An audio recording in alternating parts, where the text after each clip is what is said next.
another episode, but not just any episode, the Trade Party special episode of the Hooligans League podcast. I think I just got goosebumps. I am fired up.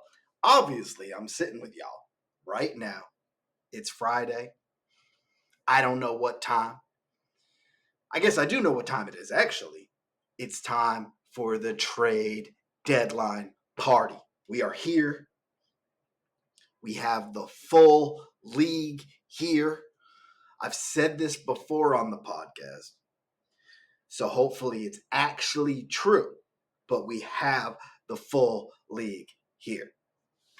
We just had the biggest crew we've ever had for Thursday night. Just got done with golf. Now all 12 hooligans are in the building or in the barn. Look at this fucking barn. We are living the good life. Right now, you might be wondering where I am. I'm in a hotel. I drove up in Pittsburgh. It's Wednesday night. And I didn't want to do that drive straight. So you're getting this from somewhere in Hartford, Connecticut. Hopefully the quality is up to par because this is a very special weekend. The weekend that I looked forward to all year. I'm sure most, if not all of you do too. And so we're going to have a good one. Now, the festivities have already started, obviously, but this episode is the true kickoff to the trade deadline. So if you don't have a drink, go get one. We got a fridge right around the corner. You don't even have to go far. Because there will be drinking during this, as there usually is. We'll have a special guest, and then there will be special segments. So let's not waste any more time. Hooligans League podcast, trade deadline special. Let's fucking go. Best in the business when it comes to a quarterback sneak. Let's go! Let's go! Let's go! Let's go! Let's go! Let's go! Let's go! Let's go! Let's go! Let's go! That's how it goes. Let's fucking go. Let's go. I gotta look you straight in the eyes. All of you. Straight in the eyes. Because it's time to fucking go. Oh, I could just sit here and yap forever. That's how fired up I am right now in this random shitty $70 hotel. I can't even imagine how excited I am wherever I'm sitting in the barn right now. Like, oh yeah. We're here. Trade Party weekend. The Trade Party special. We got shit to talk about. So on the agenda today, we're obviously going to start with rivalry week. Week 11 was fucking nuts. We'll go through week 11 like we normally do. Then we will do league standings. Then we'll look ahead to week 12. And then it's the special segment. It's the trade deadline party special.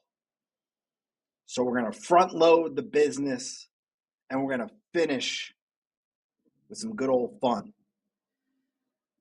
Few different segments we got during that part.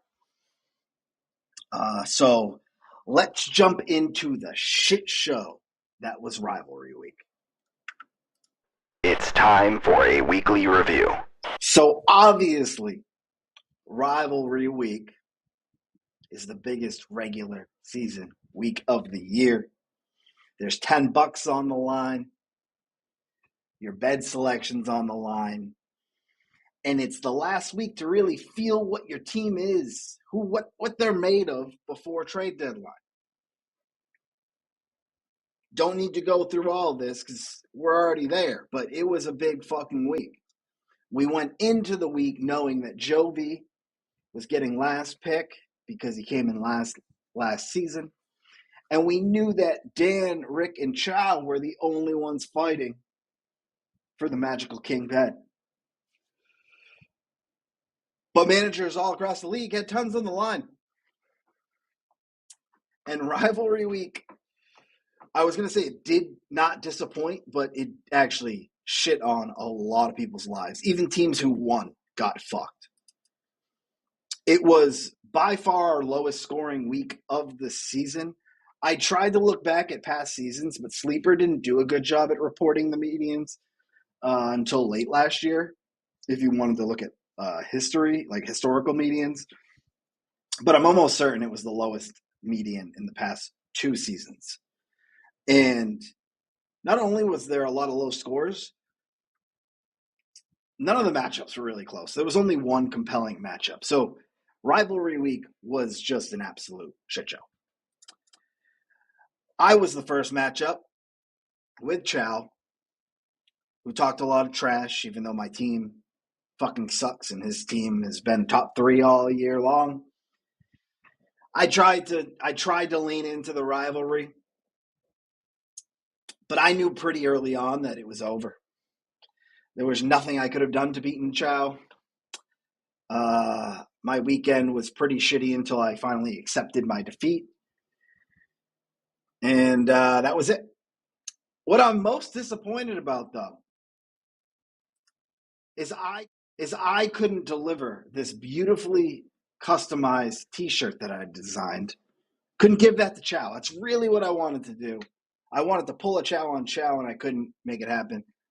So that was upsetting. But I was just more upset that I went 0-2 because I'm kind of fucked now. Next matchup was Rick and Caveney. And this was a bigger blowout than me and Chow's. Caveney did not stand a chance, even with Rick seeing multiple injuries to his players. He still won by 47 points. 44 points. I can't do math, but yeah, not close. The Dan versus Dan matchup was the only close matchup. And it might have been the lowest scoring matchup. No, it wasn't. It was one of the lower scoring matchups. But this was the only matchup where one team didn't score over 110 points.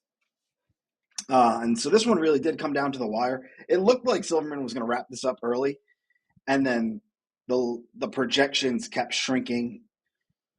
I don't think they ever got to Dan Santola's favor, but it did look like there was a chance that El Chapo's Chode could have gone 0-2 this week, but he did pull out the win.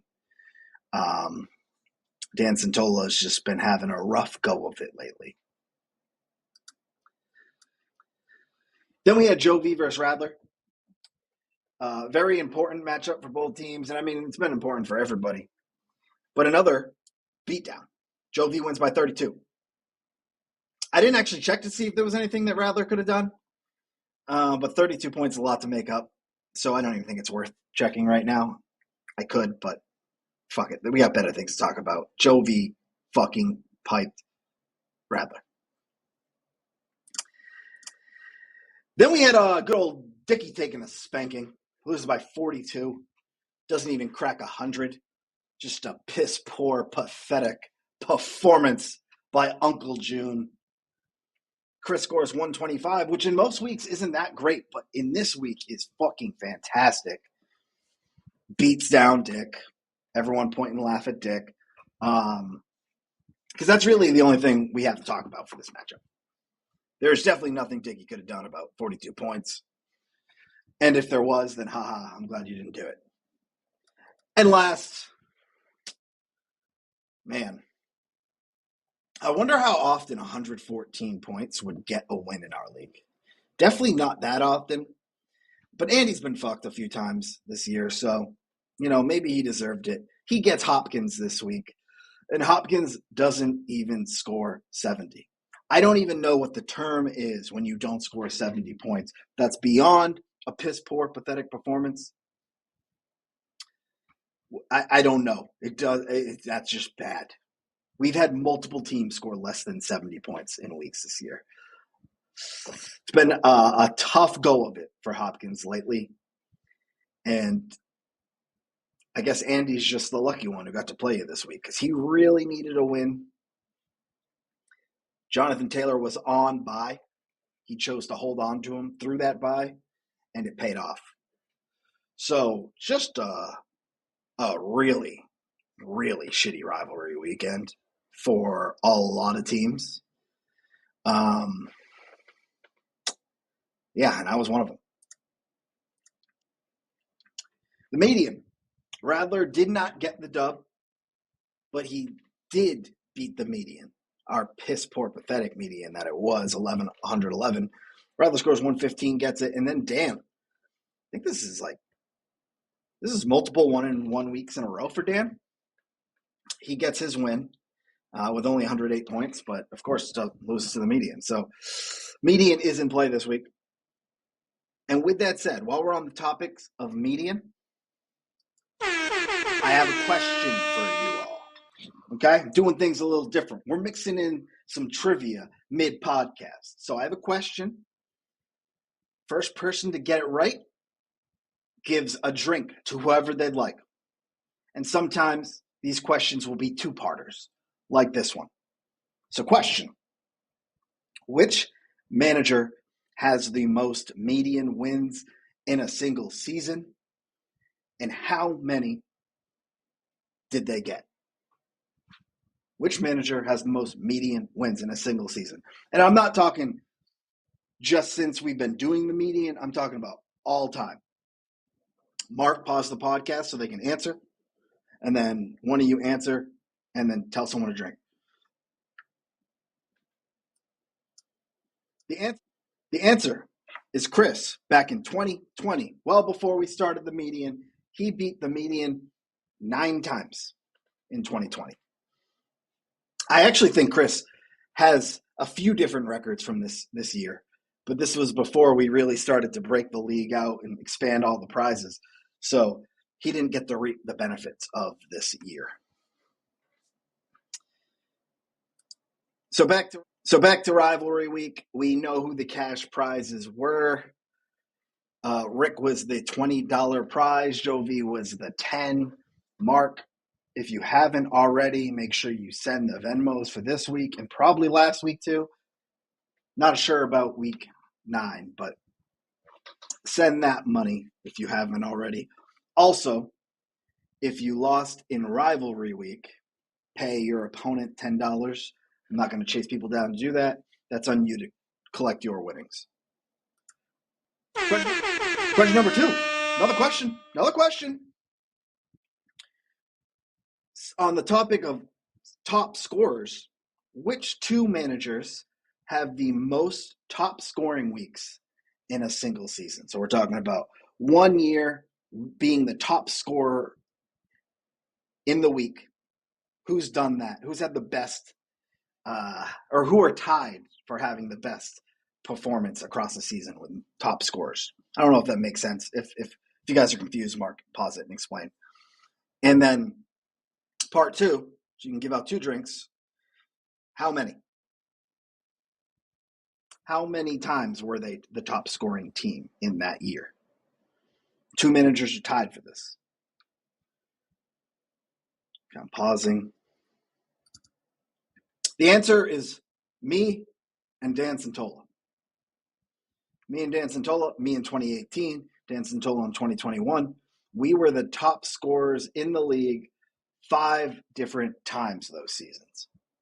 Don't think we had a $20 prize for it, though, so we did not get $100 for that. But that is currently the record.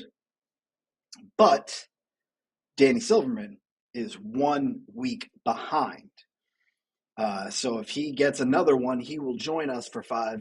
If he's able to pull off 2 in the final 3 weeks, he will break the record for most top scoring performances in a single season. Now let's get back to our regularly scheduled program. Rivalry week, bed selection. We already went over this in the trade prep episode, but here it is again. The victors of Rivalry Week and their betting positions. Another question. Didn't actually forgot this one was coming. How many managers have a winning record during rivalry weeks? So we've had 4 different rivalry weeks now. How many managers have a winning record? Pause it if you haven't already, Mark. 3. It's Andy, Chow, and Silverman. Those are our only managers with a winning record across the past 4 seasons of rivalry weeks. We got 6 teams who are 2-2, and then 3 teams who have losing records. Chris got his first win this year. Congrats. Hopkins is 1-3, and then Caveney is 1-3.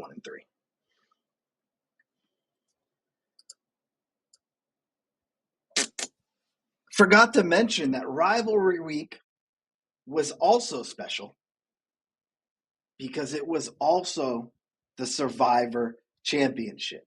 And what a championship we had. Andy versus Dick. They won't race each other. Correction. Andy won't race Dick, but they did go head-to-head in the Survivor Championship. The matchup that everybody wanted. Dick even proposed they screw the fantasy portion of it and just race to settle who wins. Andy said no. And to his credit, it was the smart move. Because Dick, oh man, we get to shit on you again. Your team just couldn't pull through. Might not have been piss poor pathetic, but it was piss poor. You're going to let Andy just walk all over you like that? You're going to let Andy walk all over you. Here was your chance to really stake your claim on this season, and you let Andy, of all people, have it. Look at him with his sunglasses looking all cool. You didn't deserve it. You didn't deserve it. So congratulations, Andy. You are the 2025 Survivor Champion. You have fought through adversity like you always do, and you've leaned on your heavy hitters, and you made it happen. You survived all 11 weeks and have won your $60 prize.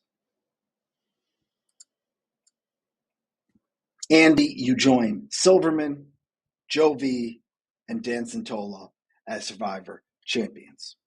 Well, everyone else will have to wait until next year to see if they can join this cast of just powerful performers in our league. And a little bonus, no question here, but Andy, Dan, Joe, and Dan, feel free to give one drink to any managers that you'd like for demonstrating your dominance in this contest. Good for you guys. You deserve it. You deserve it. Must be fun. Let's look at the season standings. Okay, so season standings. And I'm going to start moving a little bit quicker because the internet in this hotel room is absolute shit, just like Dick's performance in the Survivor Championship. And so the longer I go, the more of a pain editing this is going to be. So we're going to move a little faster. But season standing. In first, the only manager to have 17 wins is our Hula Goat. Say hello to my effing flex, Rick Bingo Bango Bongo Santola. Big 2-0 week for him. He takes sole possession of first place, knocking Dan, El Chapo's Chode, to second place. Dan is 1 win ahead of Chow, who's in third place, and Chow has a 3-win lead on Chris, who has jumped up to fourth. So very, very clear top 3. None of them have actually locked in their playoff spot just yet. but they're pretty damn close. Behind Chris, we have Andy, who jumped from out of the playoffs to in now that he is 500 at 11-11. And Joe V jumps 3 spots to sixth place and joins the rest of the other playoff teams. But those two aren't the only ones who are 500. We also have Radler and Dick, who are 500. Last week, Radler was in the playoffs. Now he's 1 spot out. Dickie takes the biggest fall out of everyone in the league, falling 4 spots down to 8th place. That's back-to-back 0-2 weeks for Dick. Doesn't feel good. I'm sure of it. I'm in 9th. I fall down 1 spot. The bigger part for me, the bigger issue, I should say, is that I am now 2 wins behind Dick for 8th. And so that playoff crew, there's a crew that are fighting for the playoffs all at 11-11. And then there's me 2 wins behind. So I'm not in a good place. Dan Santola is on a 9-game losing streak. It says here he's in 10th. That's not good. But at least you're not James, who's in 11th. 1 win behind you. That's not good either. But nothing compares to Caveney. Caveney is now 4-18. He is on a 16-game losing streak. And that little red minus symbol next to his name, that means he has been officially eliminated from the playoffs. There is no possible way that Caveney can make up the gap and make the playoffs. He has, in a more positive way, clinched the toilet bowl. So sorry, Caveney, you are now fighting for not last place, and you are getting ready for the toilet bowl. For our regular season prizes, we have Rick and Dan still at the top 2 spots. They've just flipped orders, so now Rick is the favorite for the 1 seed, Dan the 2. Dan is still the leader in points, followed by Chow and Rick, but that gap has closed a little bit. Andy is our new Survivor champion. That's $60 to you. And Dan is still the owner of the best week for the second half of the season. So really nothing changed. For money, we actually had a little bit change. Joe V earned his first $10 of the year. So he is now officially on the board. Rick jumped to 2nd place in money earned with his 2nd top scorer prize of the year. But then Andy from the top ropes hopped Rick and Dan to take the overall lead on cash prizes when he won the Survivor Championship. So Andy is the first one in our league to earn $100, and he has won the most money in our league so far to date. Now we also need to add in the results of Rivalry Week, and we have Andy with $120 earned, Dan with $100, Rick with $70, Chow with $60, Chris with $40, and then everyone else is pretty damn broke. Dan Santola is at -10 plus a 30-pack. Caveney's at -10. Hopkins and Radler haven't won a single dollar. And then I got 10 and Dick's got 20. So the money is not good for many of us. It's been a little while since I've been this broke, and I don't like it. But now I know how it's been for some of you the past couple of years. Surprise! Andy and Dan, you get to give some drinks because you are our money leaders. Dan, give 1 drink. Andy, give 2 drinks. Double surprise. Now, Ryan and Dan Santola, you take 2 drinks because you are at negative money. And Hopkins and Radler, you take one drink because you are at $0. We're just really mixing things up this year. Speaking of mixing things up, the injuries have certainly been mixing things up this year. And rivalry week was full of them. We had Michael Penix and Aaron Rodgers both go down. Not on here, but I know we had other quarterbacks get hurt too. Like Bryce Young got hurt. Jordan Love got hurt. I think both of them came back to the game and should be good to go, but it was looking pretty nuts for a bit. Drake London went down. He's going to miss at least this week, probably next week too. Josh Jacobs went down. I think he's questionable. Jaylen Warren went down. He's questionable. Dylan Gabriel went down. He is not starting this week. So just a shit ton of injuries. I'm pretty sure there was others too that are questionable. Then we had two non-injuries that play a factor. Jamar Chase spit on a dude, got suspended for a week. And then Justin Fields has basically been spitting on his career. He lost his starting job. So, yeah, shit went down, which could result in some funky fab moves. So let's talk about those. With our fab fights and fuck-ups. But first, another question. This question is, which manager has been the worst at waivers all time? And so this is according to League Legacy, and basically what they do is they look at the least value gained through waivers per season. So who has been the worst at waivers? Answer. It's Hopkins. And I didn't even know this was possible. But Hopkins has actually had a negative return on his waiver moves on average. His team historically gets worse every time he does a waiver transaction. You can see Rick dominates with waivers. I'm a close second. And then everyone else, they have some value that they gain. Radler is as close to zero as you can possibly get, but Hopkins somehow makes his team worse on average based on the waiver moves he makes. So I still don't see how that's possible because a lot of times you drop someone who's hurt. So I don't see how you could pick up someone and still go down.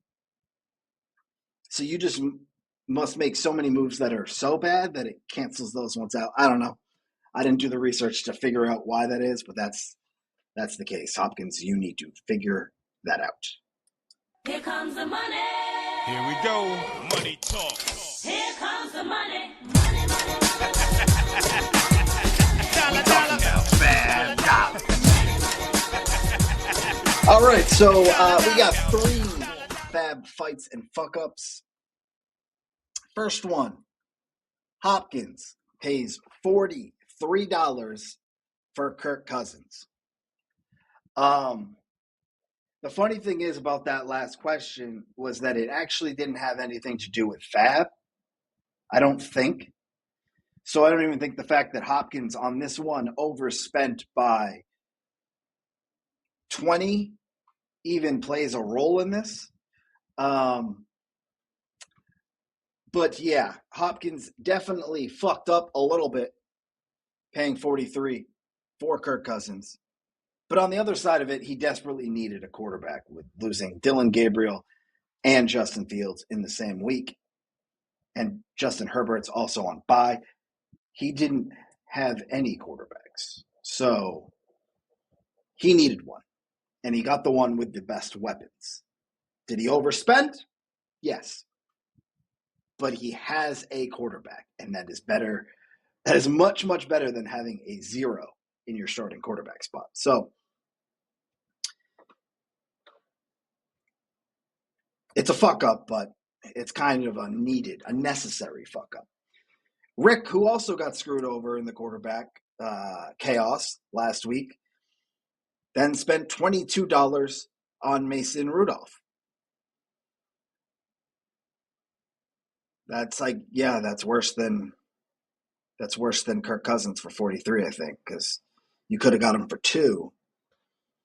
Because with Kirk Cousins, that was a full season injury. This one is maybe 1 week, maybe 2. Who knows? So people didn't want to bid on him, I guess.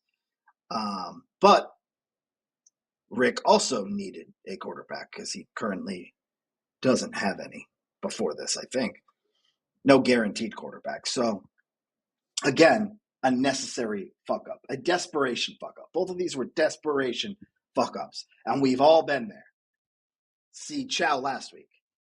Then the third one was Bashal Tutin.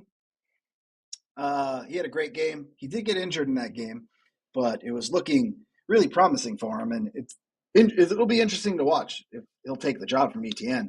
ETN also had a good game, but before Tutin went down, he was actually getting more of the rushes. So Dan spent $8, definitely an overpay. Rick bid 11, but couldn't get him because he already made other moves, and I bid 0. So Dan could have got him for $1, but he got his guy. So a few fuck-ups, but it's late in the season. It's going to happen. Now our favorite part. I'm Pickle Rick! The Rick transaction tracker. You know what we doing. You know what we doing. Last week, Rick was at 74 transactions. How many is he at now? And surprise, it's another question. Make your guesses. First to get it right gives a chug. How many? How many has he got? The answer is 86. Rick has made 12 moves since last week. One of his best weeks in a while. 3 weeks to go to get to 100. That's a lock. Surprise! Surprise! Another question.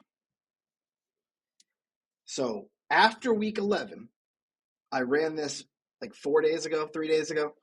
Rick led our league, obviously, all with 885 transactions all time. In our 12 years, Rick had made 885 transactions, the most in our league. How many does second place have? So Rick has 885. How much is second place?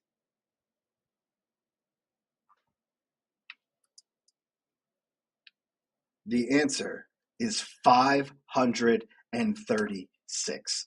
In 12 years, Rick has made 350 more transactions than the second place manager, who is me. If you take all the transactions I've made in my entire time in the Hooligans League and add them to Caveney's, we still don't pass Rick. If we take Joe, Hopkins, Radler, and maybe Caveney, 4 managers, I'm not even sure if they pass Rick. Rick is lapping the field. It is going to take me at least 3 seasons to catch where Rick is now. That is the hula goat, okay? That's the fucking hula goat. Just doing hula goat things. This is one of the wildest stats I've seen.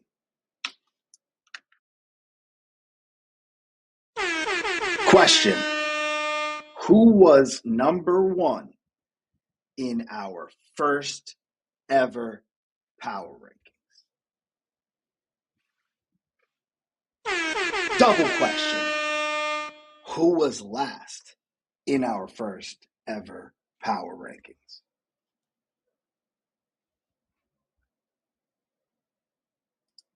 Answer. Dan Santola, aka Mr. Wings Wang, was first in our first ever power rankings, and to nobody's surprise, Dick was last.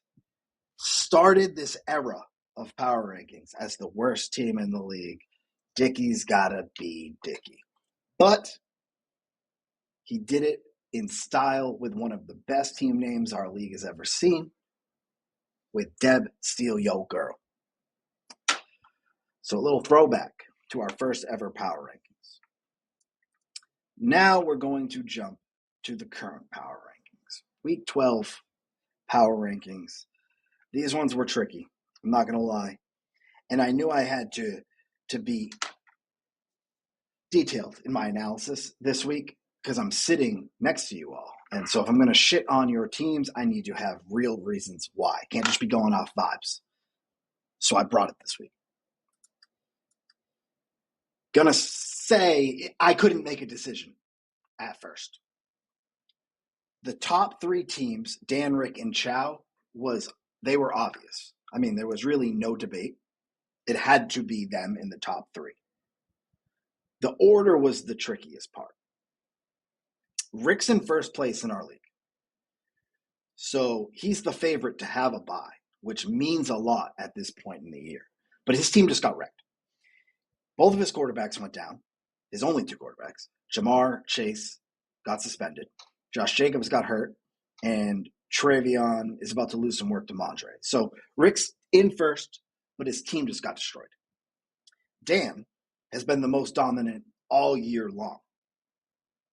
He's been top 2 in our league 5 different weeks.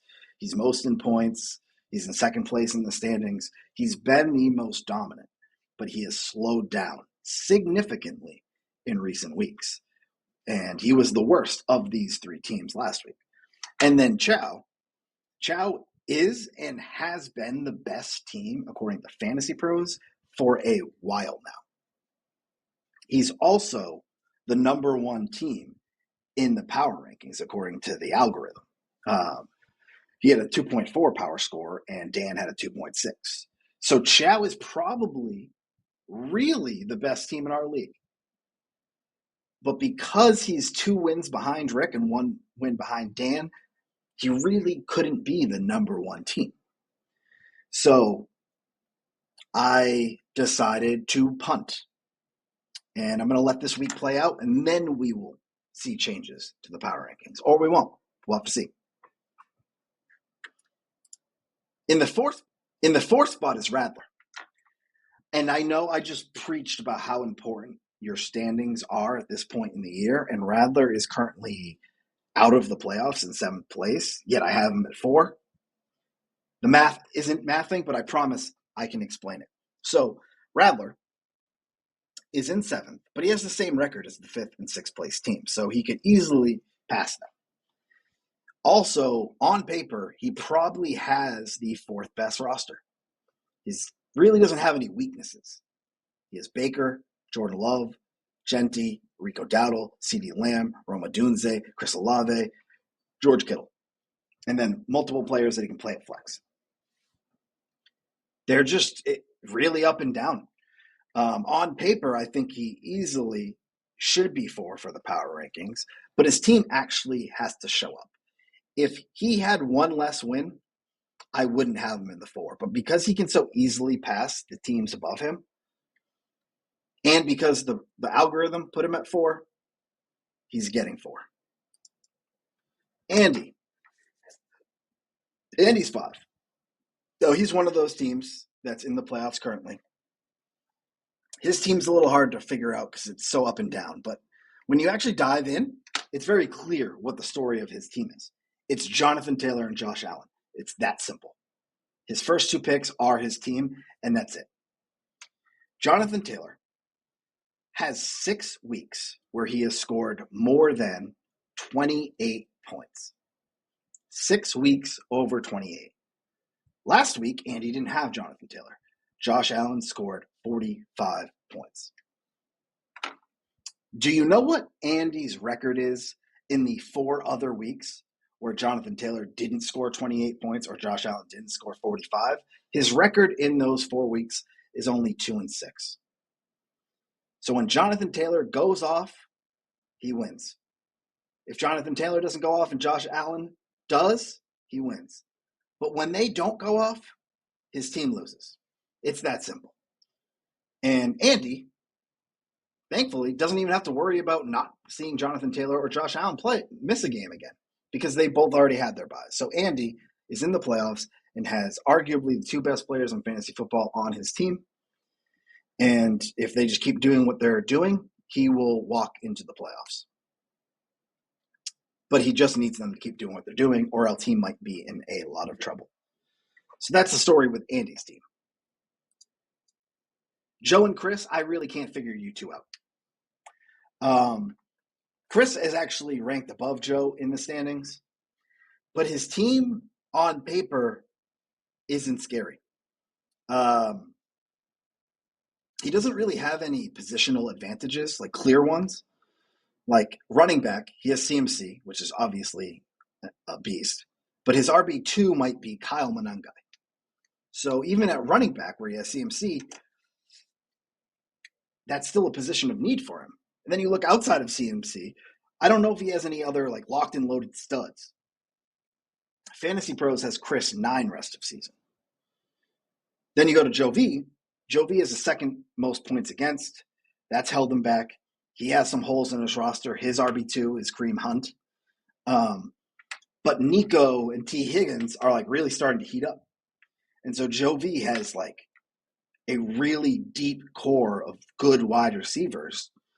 And I think his roster on paper is better than Chris's and probably even Andy's as well. So it's just hard to figure these two teams out. But in short, where we can rank them right in the middle. They're fighting for the playoffs.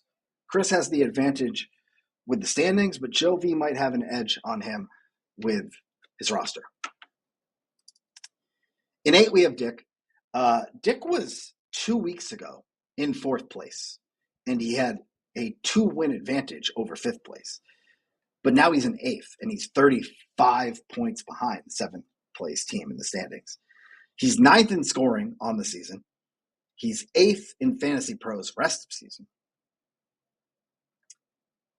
His team is in some little shit.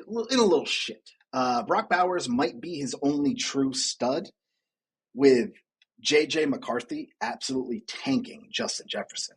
So there's not many people to fear on Dick's team.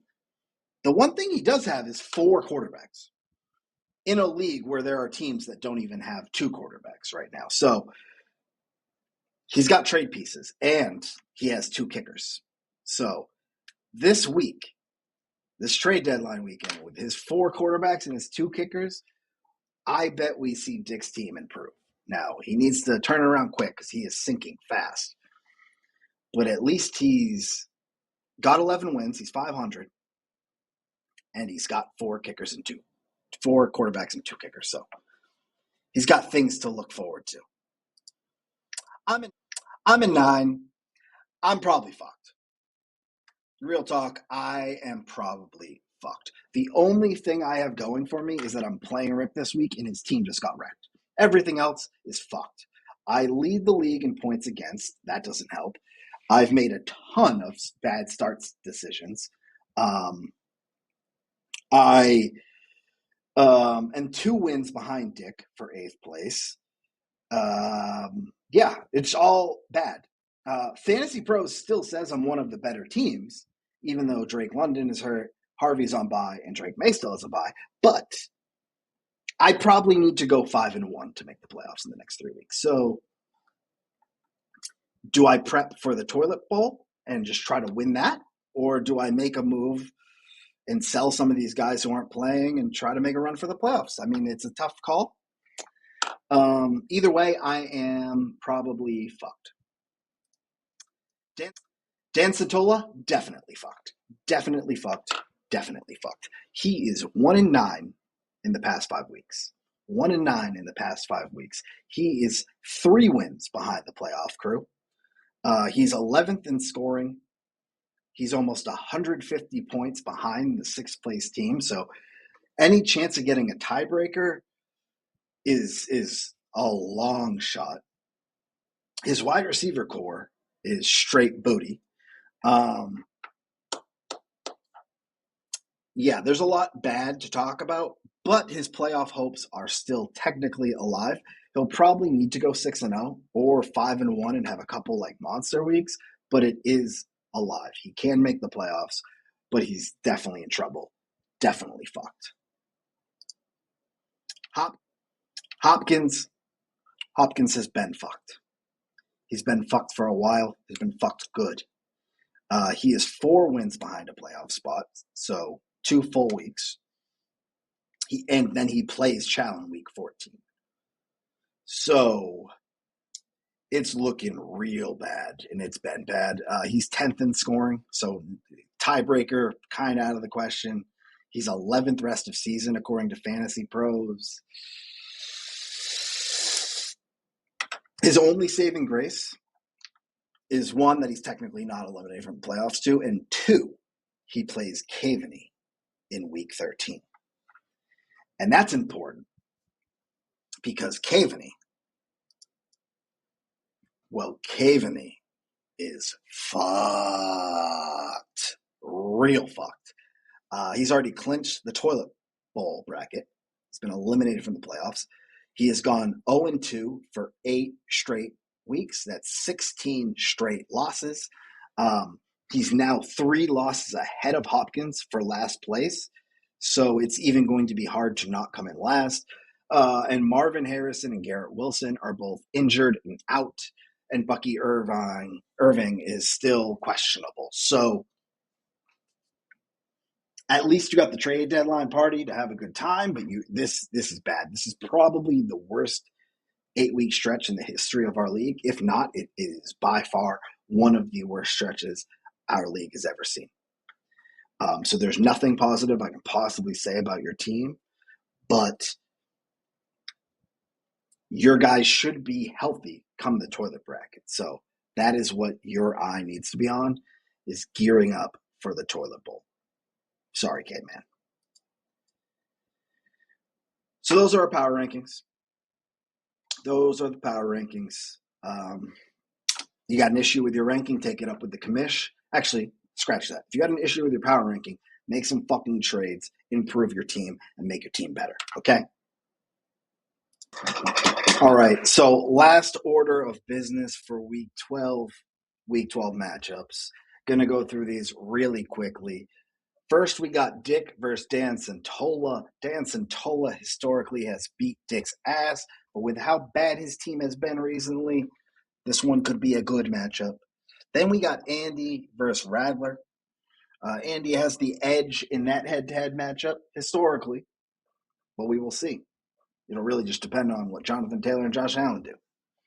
Then we got El Chapo's Chode, Dan versus Chris. They're actually dead even in their history against one another. Winner of this takes that edge. Then we got Chow versus Caveney. It doesn't get more lopsided than this. Chow is arguably the best team in the league, and he has a very good case for that. He's also 9-4 against Caveney. And Caveney is arguably the worst team we've seen in a long, long time. So that would be an upset. Biggest upset of the year by far. Then we have Hopkins versus Jovi. Pretty close head-to-head matchup historically. Hopkins has the 4-3 edge.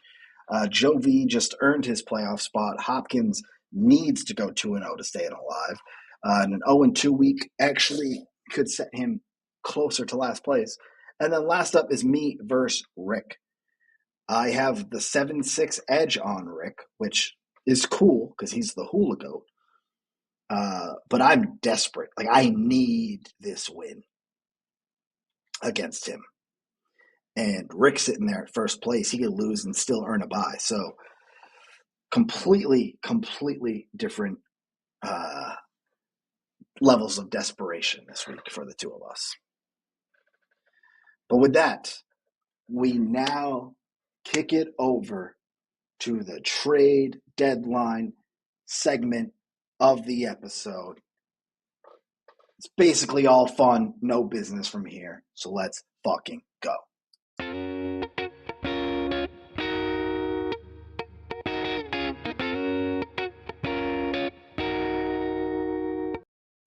Surprise! First, we're starting with another question, okay? We're starting with another question because people need to drink again. First question of the trade party segment is going to be trade specific. Which manager in our league has the most trades all time in history, and how many? Mark, pause it. Answer is Rick. Rick has 44 trades. I'm second with 42. Then Chris is third with 35. Joe V is last with only 6. But to be fair, he hasn't been in our league as long as the rest of us. Silverman has been in the league since day one, and he only has 15, which is only one more than Radler. Another question. Which managers have the 3 best trade seasons according to League Legacy? So League Legacy calculates the value gained in a trade, and they add up all those values. Which managers have the best 3 trade seasons? Pause it, Mark. The answer is it's me, and it's all me. Last year, the year before that, and the year before that have been the 3 best trade seasons our league has ever seen, and they all belong to me. I have also made the most amount of trades in that 3-year span, so I think that's a big factor, but I've also won a lot of trades. So I got to take what I can get. I don't have a championship. I'm not going to make the playoffs, but I got this. I win trades. Even though two trade parties ago, I completely destroyed my team, but we won't talk about that. Another question. Who has been the worst trader all time according to League Legacy? So look at all of their trades combined, the average value that they get. Who's been the worst all time at trading?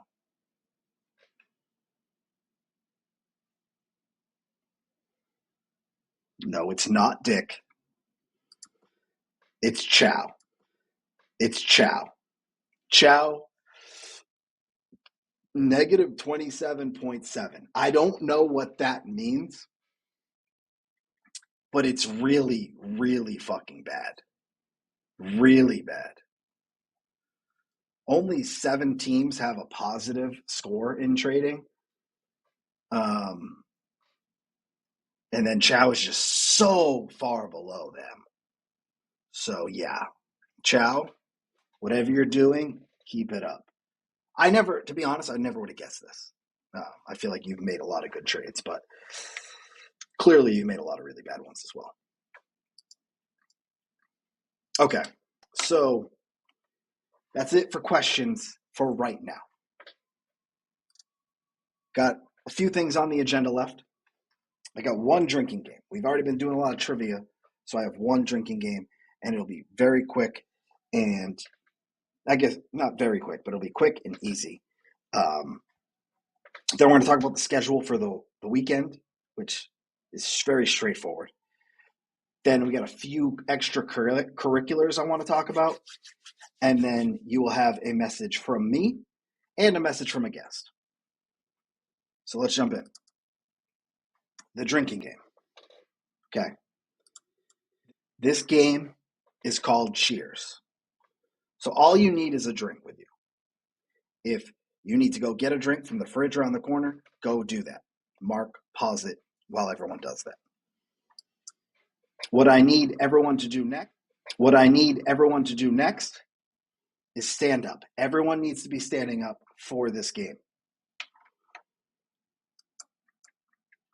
Rick, because you're our master this week with your number 1 bed selection, I need you to pick someone to be our Cheers leader.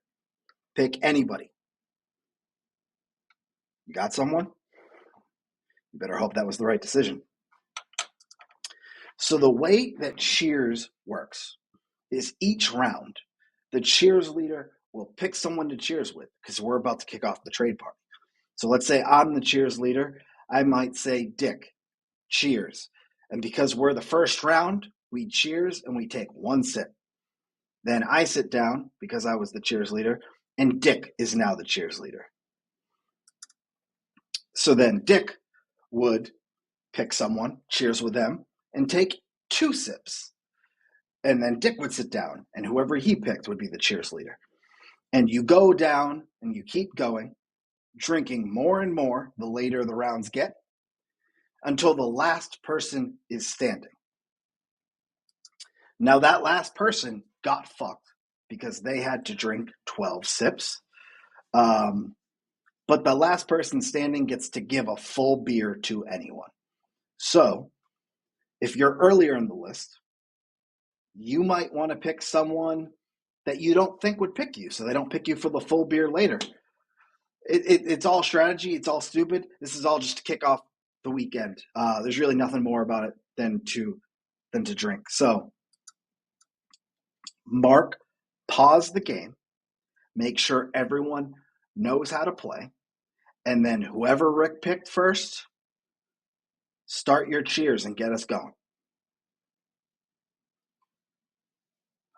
Mark, pause the video if you didn't yet. Okay. Let me take a guess who was last standing. I will say it was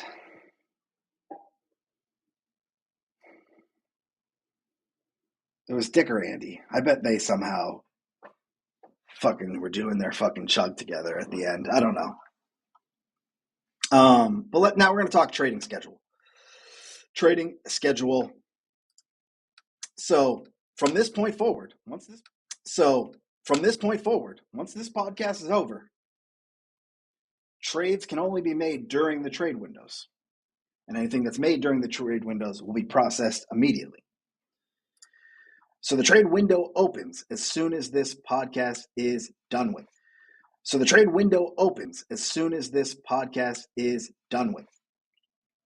It will close at 1 a.m. tonight. It will stay closed until 10 a.m. tomorrow morning. We'll then have 4 hours to trade from 10 to 2, and then we'll have a 3-hour break from 2 to 5. No more trading. We just got to put the phones down, take a little break. But then from 5 to 1 a.m., the trades are back open. So there's plenty of time to trade. In the survey that I put out there asking about this, people basically said they didn't care or everything was fine, how it's been. So I just went based on what I thought it had been in the past. So that's the traded schedule. Tonight till 1, then we kick it up back open at 10, go to 2, and then it starts again at 5. Extracurriculars. Okay, we got a few things to talk about right now. So the first extracurricular is a big one. It's something that we talked about at the beginning of the season and really haven't talked about since. The Fab Wheel. So the way the Fab Wheel will work, and if you don't remember what the Fab Wheel was, sorry, the camera was getting all fucked up and I wasn't sure if it was cutting in and out. Looks like we're good now. The Fab Wheel is a way to earn Fab back. You might be dead broke. You have a chance to earn more Fab. Maybe you have tons of Fab and you just want more. This is your chance. So tomorrow at around 3 o'clock, we are going to do the Fab Wheel. And all managers are invited to participate in the silent auction. Everyone will do an auction. They'll bid. No one will know how much you're bidding. And this is real cash. So if you want to spend $15 to try to spin the Fab Wheel, you put $15. But then if Chris bids 20 because he's broke, then he beats you. And let's say Hopkins, because he says fuck it, spends 50, then he would win his chance to spin the Fab Wheel. Whoever has the highest bid wins. After that, we spin the wheel twice. Why twice? Let me explain. The first wheel will decide where the cash goes. So let's say Hopkins did win with $50. We need to know where that money is going. It could be a random manager, it could be the champ, or it could be the toilet bowl champ. We'll have to figure out where this money goes. And so we will spin a wheel to decide who's getting that cash. And these are just examples. Tomorrow when I set this up, we can add other options to this list. So once we know who's getting the money from the auction, we then spin the wheel to find out how much the winner is getting. And so we might have negative prizes, we might have small prizes, we might have a bigger prize. That we'll confirm before we do any auctions as well. And we'll do this electronically. And so you can see here I have a little wheel that I made, and there's the champ, there's a random manager, there's a toilet bowl winner. So we would spin this to figure out who gets the cash. Then we would have another wheel that shows the different prizes, and you get to figure out what you win. So I made one. I feel pretty good about this wheel, but we don't have to go with this. The top prize is $20 Fab. The worst prize is either -$3 or a manager steal. So you could land on manager steal, and then we actually spin it again to see who is the real winner of the Fab wheel. So you wouldn't get anything. But even on this wheel that I made, you have a 40% chance to win 10 plus Fab. You got an 85% chance to win 3 plus Fab, and 15% chance you win nothing. So we will figure all this out before we do any auctions, so everyone knows exactly what their odds are to win, and then you can bid accordingly. So these are just examples. We'll also need to figure out how many times we do this. If you guys want to do this once tonight and once tomorrow, we can do that. Right now, I'm only planning to do it once, but I'm willing to wrinkle it up if people would like to see the Fab wheel spun more than once. We also need to talk punishments, because we never figured out what the punishment would be. And at this point, I don't think it would be fair because, one, it's my fault. I forgot to actually follow up on this. And two, we basically know who last place is going to be. So that'd be pretty fucked up to decide the punishment now. But we can start to have a conversation about 2026. So I have an idea to do this to make sure that we have a punishment next year. It's the punishment list. So we'll still go in the direction that we were going to, where there's options for the last place to choose from. So I'm going to leave a sheet of paper somewhere, and people can just start writing down punishments.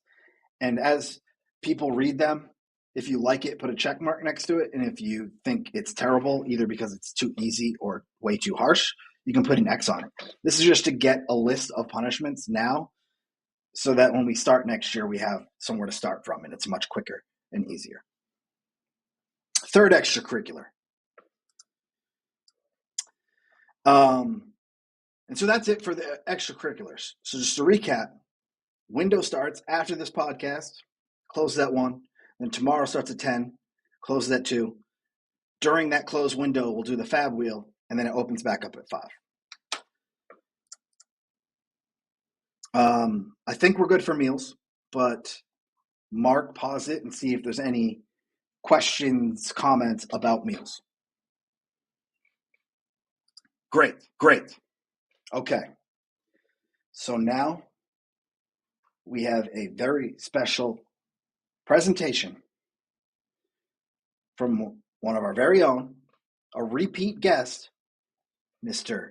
Dick Faster Than Andy Hill. Dick, take it away.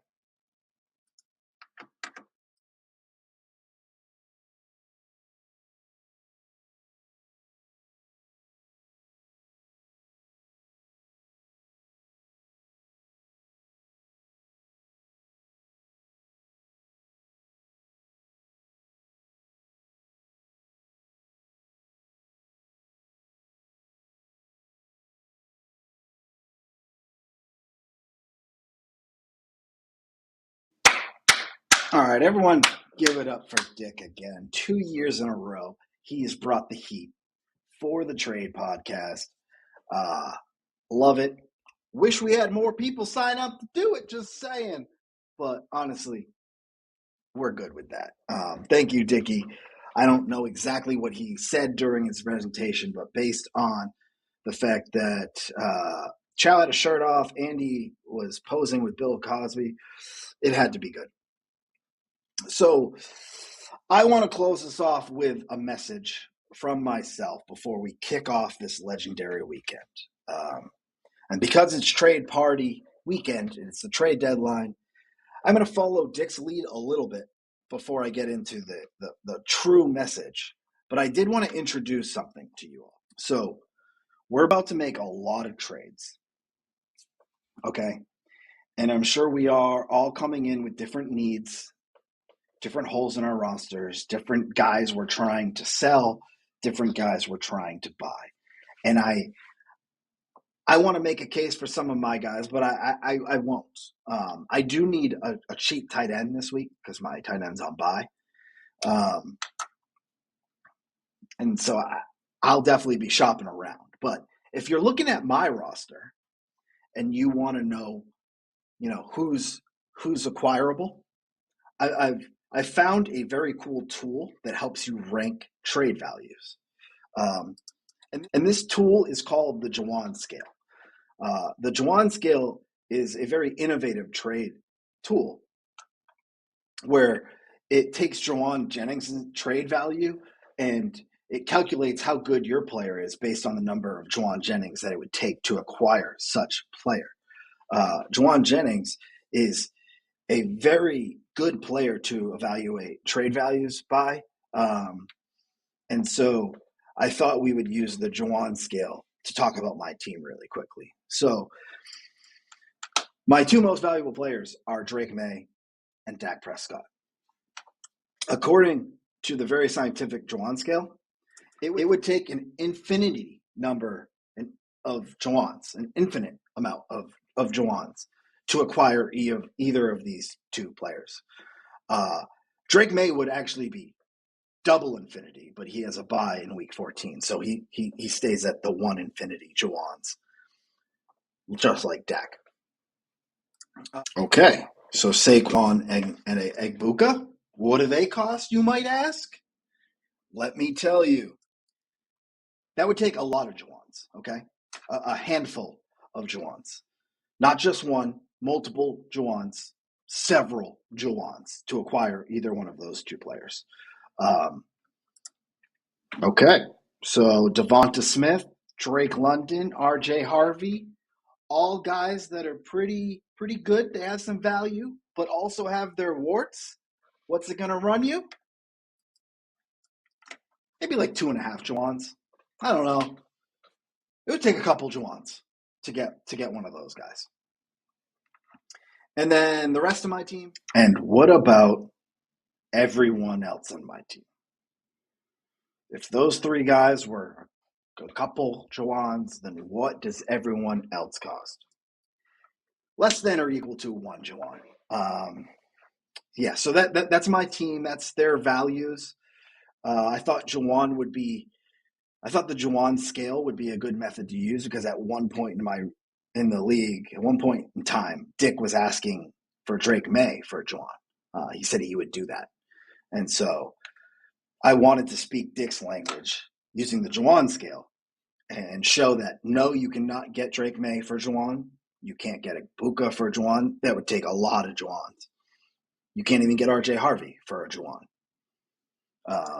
So yes, that is my Juwan scale. Those are my players. That's how I value them. Come shopping. But on a much more serious note, it is time to start trading. And it wouldn't be right to just awkwardly ring the bell and kick off the weekend, kick off the trade window. I'm the commish.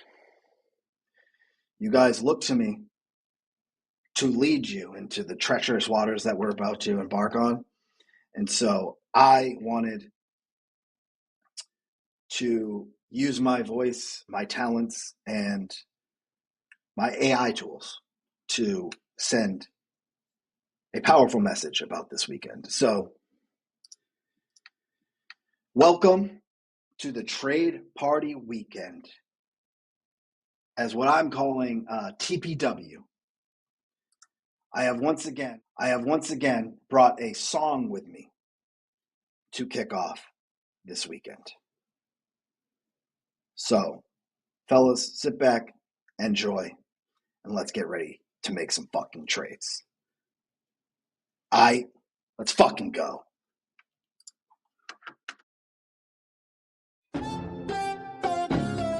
Yeah, 12 years deep, 12 just one league, all in the same house. Main our hooligans, trade deadline weekend, ain't nobody safe this year.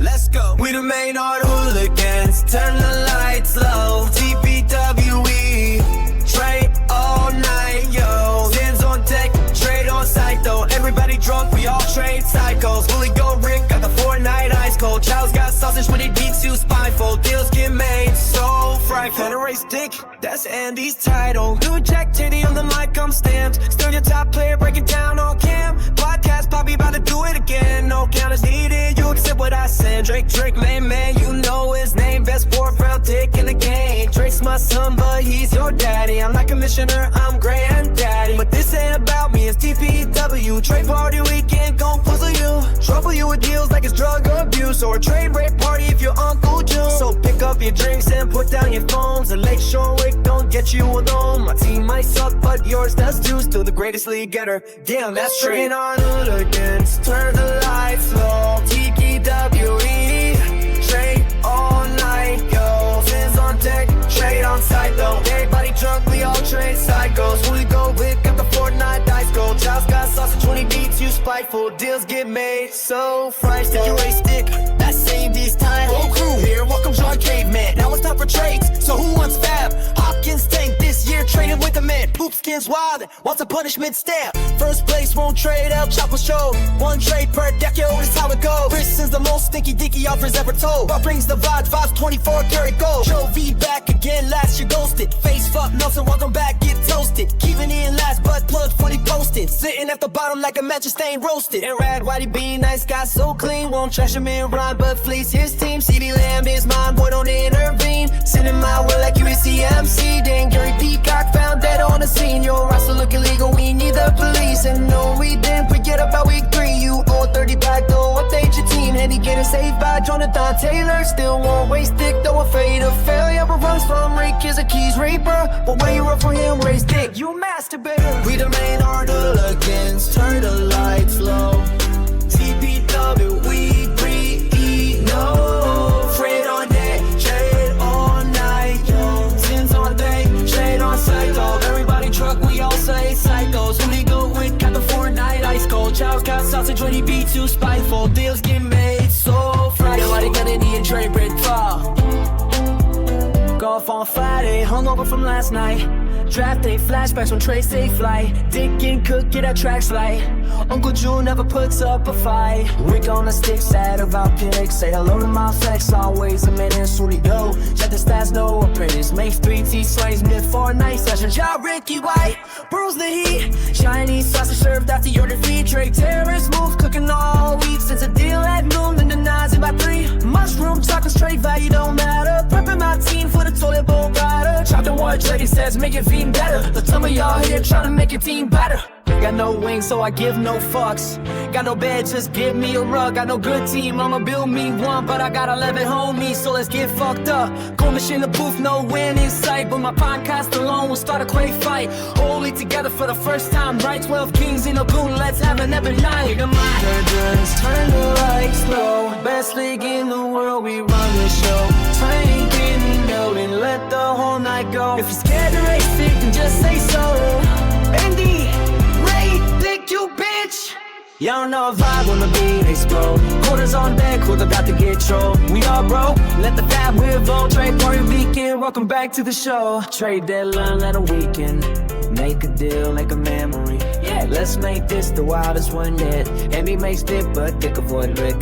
Hooligans, let's make this weekend shit. Trade deadline weekend. naked then I can mellow me. Let's make this the last Monday. Andy makes me but you can vote it. Hooligans! Let's play this weekend sick. Let's go! And Andy, you better waste the cute pitch. You want to play games?